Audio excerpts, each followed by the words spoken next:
Hello everyone.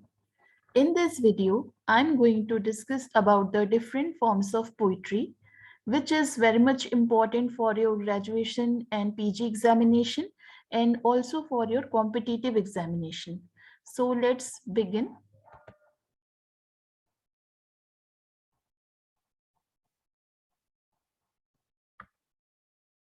So first I will take the sonnet.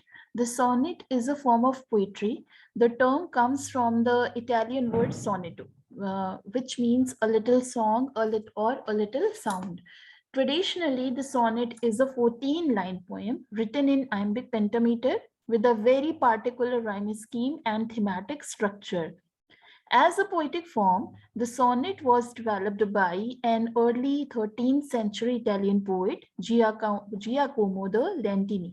However, it was the Renaissance Italian poet Petrarch that perfected and made this poetic literary device famous. There are two basic sonnet forms. The first will be the Petrarchan sonnet, and the second is the Shakespearean sonnet. Other types of sonnets exist, however, they are based on these two forms. Okay, so what are the other types of sonnets? The other types of sonnets are Spenserian sonnet and Miltonic sonnets. Okay, so here is the Petrarchan or Italian sonnet.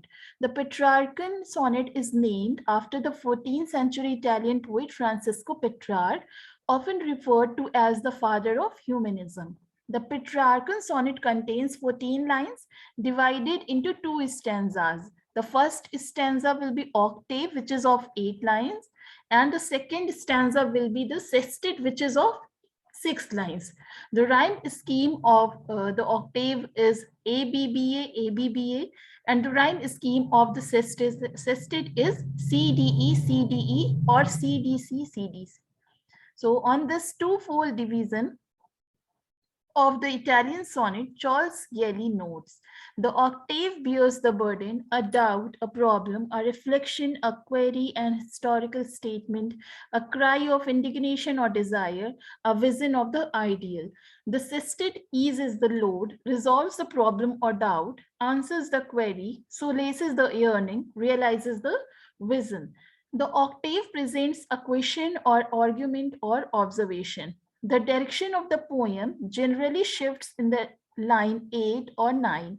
The shift is called a volta. The remaining lines of the poem revolves the argument or observation presented in the beginning lines of the poem. The rhyme scheme of a Petrarchan sonnet is ABBA, ABBA, CDE, CDE, or CDC, CDC. So, Sir Thomas Yard, this is very much important, that who introduces the Petrarchan sonnet in England. So he, Sir Thomas Yard, introduced the Petrarchan sonnet to England in the early 16th century. His famed translations of Petrarchan sonnets as well as his own sonnets drew fast attention to the form. So next is the Shakespearean or English sonnet. The second major type of sonnet is the Shakespearean, also called the English sonnet, named after the 16th century English poet and playwright William Shakespeare. It is comprised of 3 quatrains of 4 lines each, followed by a couplet of 2 lines. The couplet usually states a conclusion or even a reversal of the ideas presented in the 3 quatrains. Typically, the theme of the poem is stated in the couplet. Sometimes there is a shift called a volta in the third quatrain.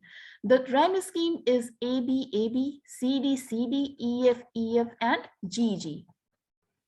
So the rhyme scheme of the couplet will be GG.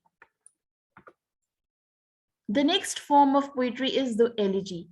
An elegy is a poem of serious reflection, especially one mourning the loss of someone who died. It was originated from the Greek word elegia, which means to lament or to be sorrowful. Until the 16th century, the definition of elegy in English literature remains somewhat indeterminate. and often was taken simply to mean a poem of serious reflection. During the 16th century, though the elegy came to be more specifically defined as a poem of grief and lamentation, in the 18th century, the elegy flourished, and particularly among English Romantic poets who valued the form for its personal and emotional qualities. So, taken over the Romantics with the form that they even reinvented the traditional elegiac stanza, defining it as a quatrain in iambic pentameter, following an ABAB rhyme scheme. Thomas Gray's famous 18th century poem, Elegy Written in a Country Churchyard, is a famous example of this type of elegy. So here are some characteristics of traditional elegy. An elegy begins with a lament of loss of life of a person or loss of a thing. The sorrow is followed by poet's admiration for the person or thing lost. In the second part of the construction, generally the lost person's qualities and remarkable performances or activities are endorsed. An elegy is a kind of a lyric which centers on expression of sentiments, beliefs, or opinions. The language and structure of an elegy is formal and ceremonial. An elegy may be based on either the transience of life of a person or the attractiveness and magnificence of somebody close to the speaker's heart. An elegy may search answers to questions related to the nature of life and death of the body or immortality of the soul.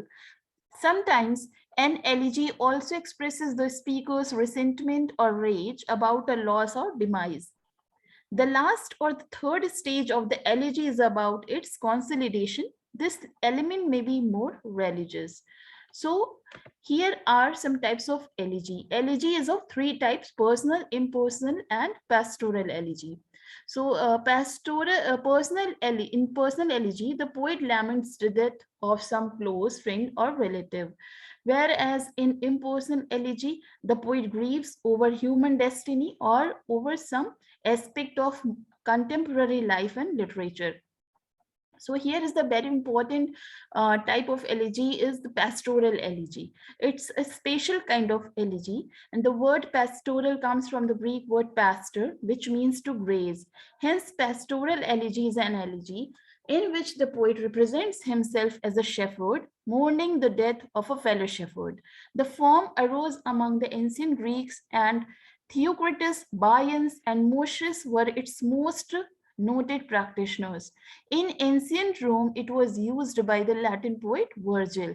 In England, countless pastoral elegies have been written down from the Renaissance to the present day. Here are some examples of pastoral elegy: Edmund Spenser's Astrophel, John Milton's Lycidas, P.B. Shelley's Adonais, Matthew Arnold's Thyrsis, and the scholar Gypsy are the most notable examples of pastoral elegy. So here I'm giving you some popular elegy poems, which is very important, like In Memory of W.B. Yeats by W.H. Auden, To an Athlete Dying Young by A. Houseman, Because I Could Not Stop for Death by Emily Dickinson, Lycidas by John Milton, In Memoriam A.H.H. Arthur Henry Hallam by Alfred Lord Tennyson. And here are some more other poems you can see. So the next form of poetry is ode. An ode is a short lyric poem that praises an individual, an idea, or an event. In ancient Greece, odes were originally accompanied by music. In fact, the word ode comes from the Greek word aidin, which means to sing or to chant. Odes are often ceremonial and formal in tone. Some more characteristics of an ode included: it's written to praise something, object, person, place, or event. It often includes exaggeration. It can include metaphors or similes to create a vivid visual. It has a lyric enthusiasm and emotional intensity, and it's a spontaneous overflow of the poet's emotions. Its theme is dignified and exalted. It has high seriousness. Its style is equally elevated. It is also sufficiently long to allow for the full development of its dignified theme. The development of thought is logical and clear. Its metrical pattern may be regular or irregular, but it is always elaborate and often complex and intricate. So this is the structure of an ode. Any ode poem is divided into three sections: the strophe, the antistrophe, and the epode. Okay. In a Greek ode, the strophe usually consists of two or more lines repeated as a unit. In modern uses, the term strophe can refer to any group of verses that form a distinct unit within a poem. The second part of the poem will be an antistrophe of the ode. The second section of an ode is structured the same way as the strophe, but typically offers a thematic counterbalance. The concluding part of an ode will be in the epode structure. This section or stanza typically has a distinct meter and length from the strophe and antistrophe and serves to summarize or conclude the ideas of the ode. So here are three types of ode: Pindaric ode, Horatian ode, and irregular ode. The very much famous type of ode is the irregular ode. So first one is the Pindaric ode. This ode was named after an ancient Greek poet Pindar, who began writing choral poems that were meant to be sung at public events. It contains three triads: strophe, antistrophe, and final stanza as epode, with irregular rhyme patterns and lengths of lines. The second one is the Horatian ode. The name of this ode was taken from the Latin poet Horace. Unlike heroic odes of Pindar, Horatian ode is informal, meditative, and intimate. These odes dwelled upon interesting subject matters that were simple and were pleasing to the senses. Since Horatian odes are informal in tone, they are devoid of any strict rules. And the third and the more popular ode is the irregular ode. This type of ode is without any formal rhyme scheme and structure, such as the Pindaric ode. Hence, the poet has great freedom and flexibility to try any types of concept and moods. William Wordsworth and John Keats were such poets who extensively wrote irregular odes, taking advantage of this form. So here are some famous ode poems: Own Intimations of Immortality from Reflections of Early Childhood by William Wordsworth, Ode on Solitude by Alexander Pope, Ode to a Nightingale by John Keats, Ode to a Grecian Urn by John Keats, Ode to the West Wind by P.B. Shelley, Ode to Thread by Pablo Neruda, Dejection and Ode by Samuel Taylor Coleridge, and many more. So the next form of poetry is the epic. The word epic has been derived Greek word epikos, which means a word, song, or speech. An epic is well defined as a long story in verse, dwelling upon an important theme in a most elegant style and language. According to Webster's New Word Dictionary, epic is a long narrative poem in a dignified style about the deeds of a traditional or historical hero or heroes. Typically, a poem like Iliad or the Odyssey with certain formal characteristics. So here are some characteristics of epic. The epic has number of characteristic features which differentiate it from other forms of literature in general and poetry in particular. So following are some of the important characteristics of the epic. So we'll start the characteristics of the epic. The hero must be a man of exceptional greatness. Achilles in Iliad and Adam in Paradise Lost. This is some example of the characters of epic. The epic hero takes a long journey. Odysseus in Odyssey wanders in the Mediterranean region and in the later books goes in the underworld. The setting encompasses vast space. For example, Paradise Lost is set in heaven and hell. The supernatural element is commonly present in the epic. God and goddesses take an active part. Apollo, Zeus, Thetis, and Athena are such characters in Greek epics. Juno, Christ, and the angels play their distinct roles in Paradise Lost. Epics are comprehensive and serious. The epics begin with invocation and proposition. The action begins in the middle of things. The epic employs poetic devices like Homeric epithet and Homeric simile. These poetic devices help the poet to develop a word picture. The literary epic usually contains a list of main characters introduced with details about their achievements and temperament. Other works which display the features of epic like theme, setting, and scope, are also considered epics. For example, Dante's Divine Comedy and Spenser's Fairy Queen. The epic has a grand size. It has an extensive and lofty narrative in verse. Sometimes the narrative is divided into number of sections which can be called as books. For example, Paradise Lost is divided into 12 books and Homer's Iliad into 24 books. Exaggeration is also an important characteristic of the epic. In order to make narratives interesting and grand, the epic writer uses hyperbole and exaggeration. It also conveys a moral message. Every epic narrative gives some moral lesson to the readers, so naturally the epic becomes didactic in its nature. The epic has sublime, elegant, and universal themes.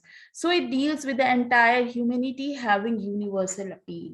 The language or diction of the epic is lofty, grand, and elegant. No common or colloquial language is used. Thus, the poet uses a specialized style. So here are two types of epic. There are two types of epic, primary or oral epic and secondary or literary epic. Homer's Iliad and Odyssey are primary epics, whereas Virgil's Aeneid and Milton's Paradise Lost are secondary epics. So there's the difference between primary and literary epic. A primary epic is a type of epic through which the epic tradition was evolved. The secondary or literary epic is the epic which followed the tradition of the primary epic. In a primary epic, the episodes taken from the oral tradition are linked with one another to make a longer story. For this reason, a looseness in the construction is noticeable. In a secondary epic, such looseness is not found. A primary epic displays savage and crude heroism, but a secondary epic shows a more refined taste. In a primary epic, supernatural elements are very significant, but in the literary epic, they are not so significant. So here are also one more type of epic, which is mock epic, a narrative poem which aims at mockery and laughter by using almost all the characteristic features of an epic, but for a trivial subject. Pope's The Rape of the Lock is a famous mock epic. In it, there are invocation to muses, proposition of subject, battle, supernatural machinery, journey on water, underworld journey, long speeches, feast, Homeric similes, and grand style, but all for a simple family dispute instead of a national struggle. The grand treatment of a low subject produces hilarious laughter and make the story more ridiculous. So that is all about this this lecture. Next, I will include some more forms of poetry in my next lecture. Thank you.